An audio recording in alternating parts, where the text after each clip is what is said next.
เอาពីខ្ញុំវិញបងប្អូនធ្វើអីអត់តាន់នេះម្ហូបមុខនេះស្រួលណាស់ចាជៀនពងទាជាមួយនឹងខ្ទឹមបារាំងចាក់ពងទាចា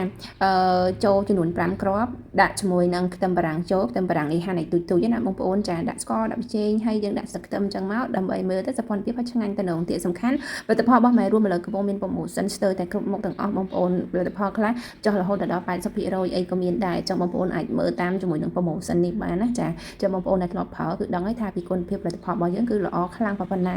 ប៉ុន្តែអ្វីសំខាន់នេះគឺពងទាបងប្អូនឲ្យយំទៅរហូតនឹកម្ហូបឲ្យអត់ឃើញទេមកពីខ្ញុំវិញតលាន់អត់ដឹងថាត្រូវធ្វើម្ហូបអីទេចាអញ្ចឹងមានសាច់មានអីច្រើនបងអូននេះដាក់តែមួយពងទាចៀនប៉ុណ្ណេះហ่าបងប្អូននោះនិយាយថាឆ្ងាញ់មែនតើណាចាខ្ញុំចៀនពងទា5គ្រាប់ចាដាក់ស្ករមួយចុងសាភីដាក់ប៊ីចេងបន្តិចដាក់ជាមួយនឹងទឹកត្រីមួយស្លាបព្រាបងប្អូនចាដាក់ឲ្យនិយាយថាអូយតំណងខ្លាំងមែនតើហើយយើងកូរយោបល់ចាជាមួយនឹងខ្ទឹមបារាំងហើយយើងយកមកចៀនចេះមកចាគឺតំណងឆ្ងាញ់មែនតើ